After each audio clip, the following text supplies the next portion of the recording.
if you want to find out how quickly time passes by, you can commit to making a couple of YouTube videos a week and you'll see, because that's what I did. And suddenly 8 or more days passed by and I didn't even think about it.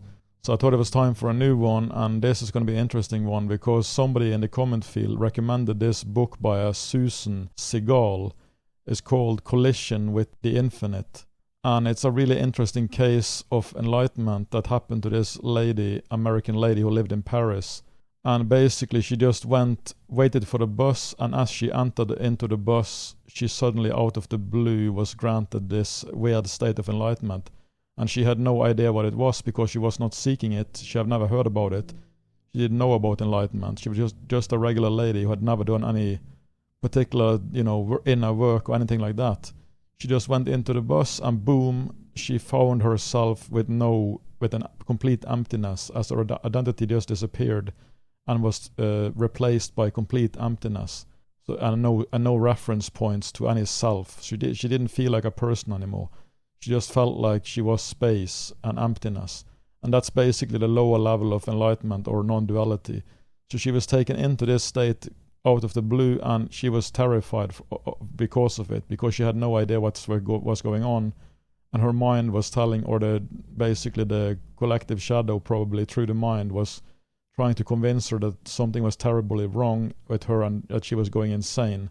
And she had no reference point and nothing to relate this to. She had never read about these states, and she didn't understand anything. So she was basically scared and terrified for 10 years and more in this state of emptiness and no self, because she had no idea what was going on. And she went to different teachers and psychotherapists, Western psychotherapists. People have no idea about enlightenment, and they couldn't help her obviously because they don't understand these states.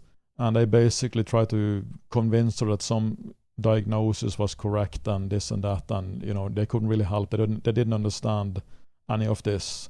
So she went around with her, trying to do her best in life, feeling like a nobody, like she was just space. She had no reference point to a personal self anymore, and she was always scared about it and felt horrible about it all the time. Instead of feeling bliss and peace, she felt terrified. And this lasted for a decade, and I think 12 years or something. And then eventually she found enlightened teachers who could actually explain what was going on, because they were themselves had gone through the similar states. And when she finally got this explanation and probably was exposed to their Buddha field and whatnot, she doesn't say this, but I think that also helps. Then she finally could relax about it and knew that she wasn't going insane or something like that. And then when she relaxed about it, she found an even deeper state or an even higher level of enlightenment, in which this emptiness merged into or revealed itself to be the substratum of everything.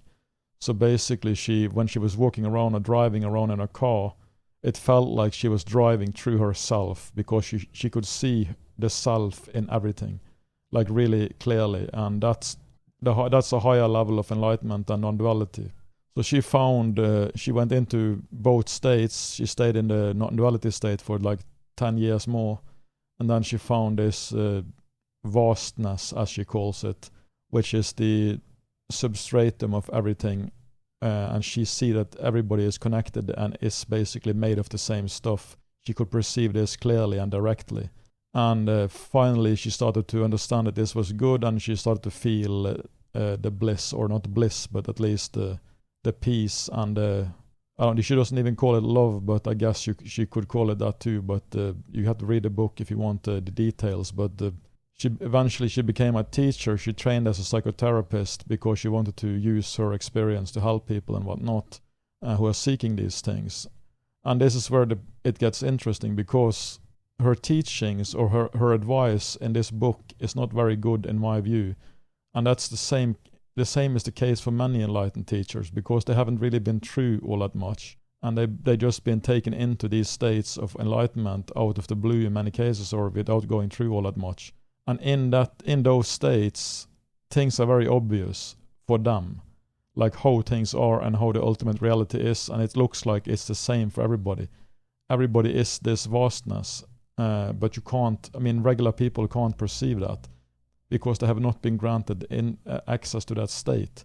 But this seems to be really hard for these people to get, that other normal people don't see it this way. They just can't perceive it.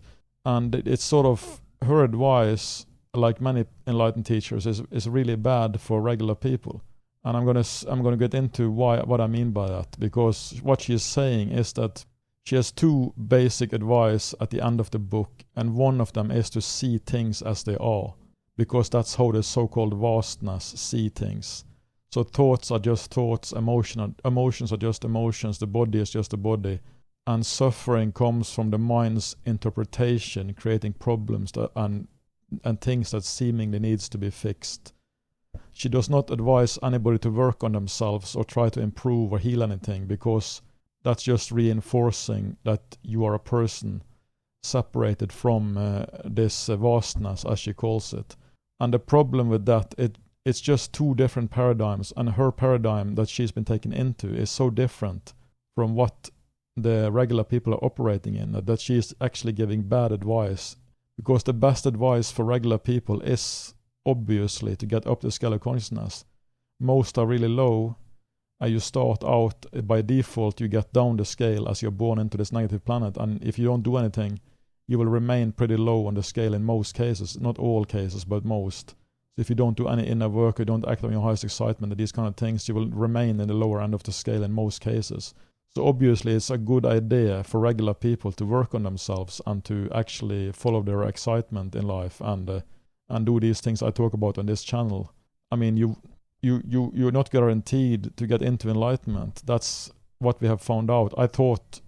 I always thought you could work yourself into enlightenment until I realized you couldn't.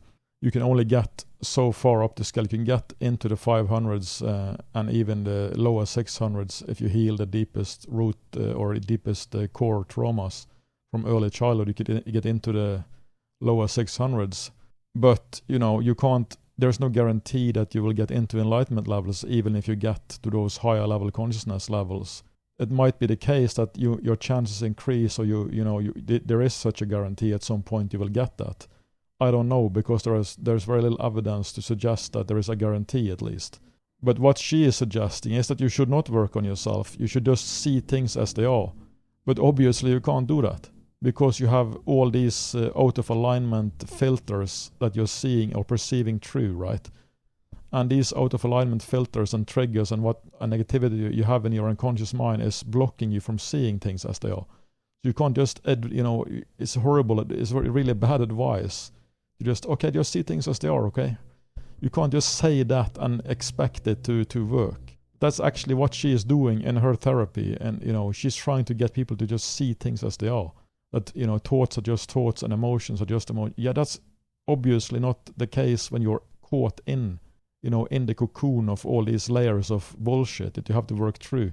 And even if you work through most of them, you still can't see things as they are, because if you're not granted enlightenment, you won't be able to perceive this vastness, and you won't be able to feel that emptiness of the self and whatnot. You will not see that because you can't. So that's the advice this person is giving to so-called help people is really misleading, because it's coming from her paradigm of being granted these states, and from these states it's so obvious for them that this is how it is, and it looks to them like everybody else is also like that, but they're not, right? And so that's the big problem with many enlightened teachers. Actually, they just give advice, or they talk about how they perceive the ultimate reality from their level, and it doesn't translate to the paradigm of the mind, or the collective psychosis, as I call it, which is the lower levels below enlightenment levels, right? It's just different levels of the mind, or different levels of the collective mind, or the collective psychosis. That's what you have. And these ultimate reality perspectives from the higher enlightenment levels, they don't compute, they don't align with that at all. It's completely different paradigms. So they can't really, the advice these people give are often misleading in many cases.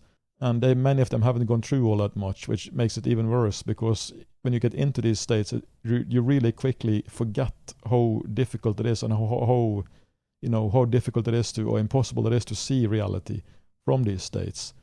You forget it all really quickly, like I did in my Satori. After a few seconds, it's like, how can I not see this? It's so obvious.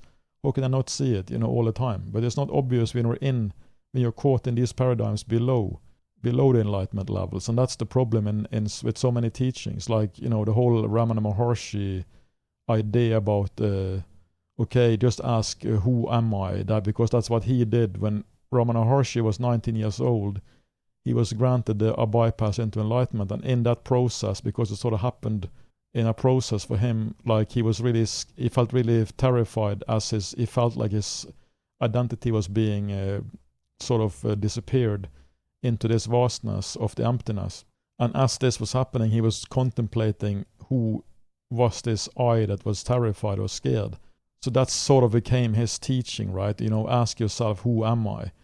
But that question doesn't change anything. I mean, you can ask yourself till you're blue in the face. It's not going to change. I mean, obviously, it's a good idea if you think you are, your job and your car and these kind of things. Obviously, it has some benefit to sort of reflect on who you so-called are, but you can't dig into the enlightenment levels anyway by asking that question. It's just a starting point to just get out of the idea that you are your status and your clothes or your wife or your car and your house. That can help to sort of get out of the materialistic view or whatever, and these identities you have with superficial stuff. But reflecting on the so-called who you are question, but it's not really, it doesn't cut deep. It doesn't take you to the enlightenment levels. It doesn't even take you far up the scale at all. Just asking that question or sitting around reflecting on who you are, you're going to be caught in the lower levels anyway, unless you do what actually works, which I talk about in my ebook and in this channel. So that's the big problem. The translation between the enlightened teachers and regular people, it's often very bad because they are speaking from that paradigm of the absolute truth, and that's not accessible for most people. For most people, it's about getting up the scale to have a better life and improve, how they feel about themselves, their confidence, and just overall everything. That's what you do when you get up the scale to a certain level, for example, the 400s, which is a good level to be in. You can't really take advice from these enlightened teachers because they are, in many cases, they are basically misleading people with what they are doing. And they're not doing that on purpose, obviously. They're trying to help. But they haven't been through all that much, and they sort of forget how it really is in the lower levels, and that's a problem. And that's the case with this Suzanne lady too. She's well-meaning and she's very honest, and the book is great because she's really good at describing these different states of enlightenment in a very down-to-earth way. I've never seen it described as good as she does to make you understand how it actually works and or how it actually is. And she's really good at that. And I think it's because she had no, pre-constructed ideas about enlightenment at all. She had no context. So she just immediately had to describe how she experienced it with no mystical, context, any religiousness or anything like that. So it's a good book to read, but you can't follow her advice when it comes to how to achieve these levels or higher levels, because she doesn't advise you. She doesn't understand that there are levels of consciousness at all. She just thinks you can, you're either enlightened or you're not. That's what basically her understanding, because that's what happened to her. She was just entering a bus and boom, she became enlightened out of the blue and she didn't even understand what happened. So her advice is not good when it comes to how to help people, and the same goes for many enlightened teachers, as I talked about. But one thing, the second advice, not the see things as they are, which you can't do anyway because you're caught in lower level paradigms which distorts the perception. That's a bad advice. You can't do that. But the second advice is better, which is, she says, basically just follow the obvious. Because in the enlightened states, it's obvious that you are not really the doer of your own actions. The vastness or the no self is basically the driving force of your whole life. So you're basically like an avatar being controlled for the most part by your full soul self or your higher mind. And there is nobody really doing the actions that you think you are doing, because it's mostly, obviously this is not really the case also, because you can commit suicide, you can do things that, your free will, you have free will to do, but overall, your life will be controlled and run by this higher mind or full soul self. So that's how you suddenly take a different street and you suddenly meet a key person in your life. Like it happens in all these many cases, like synchronicity and these kind of things. You can't explain that as something other than some force is overseeing and managing and controlling to a large degree how your life plays out and what decisions you're so-called making. Because who made the decision to walk down that street, right? Who that sort of changed your whole life because you met this and this person. These things happen all the time to all of people. You probably experience this or something similar like that. So obviously something is controlling, but you have free will. You can override that that baked in control of everything and the orchestration of it. You can use your free will to override it and go against it, so to speak, and whatnot. And that's why she says to follow the obvious, because in her state she just basically everything just comes as the obvious next thing to do. And that's a pretty good advice. I mean, you can act on your highest excitement and you can follow the obvious, but and another way to say it, like one of my teachers used to say, like when you understand that easy is right, you don't need any more spiritual nonsense in your head, because that's what you need to follow. Easy is right. Every time you have choices, the easy, they present themselves as the most obvious or easy choice. It's usually also the most exciting. So they kind of overlap in a way.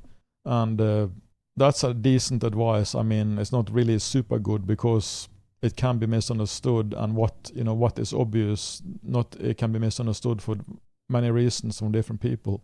So it's not really, super good advice either. I mean, follow the obvious. Okay, do what's obvious. Just whatever present itself as options, you just do what seems like the most obvious thing. But that's, you're bombarded with all sorts of impulses and thoughts and all these nonsense that you get in the lower levels and whatnot. It's difficult to follow this advice, which is why act on your highest excitement is better, because that actually leads.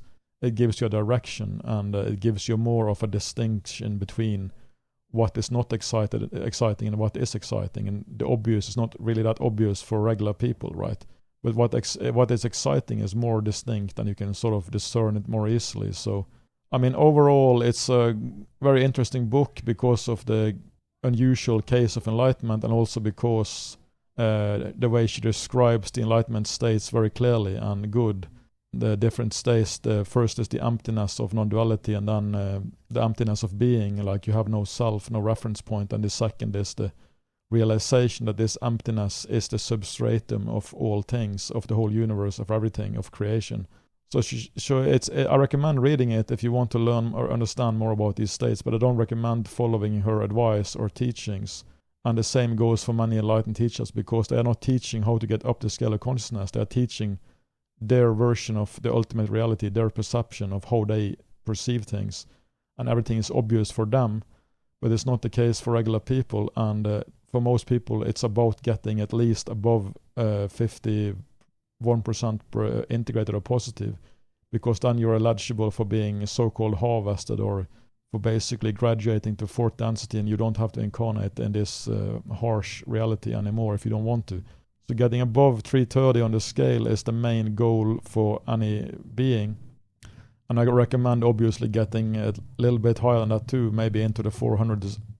The 400s is a pretty good place to be in my view.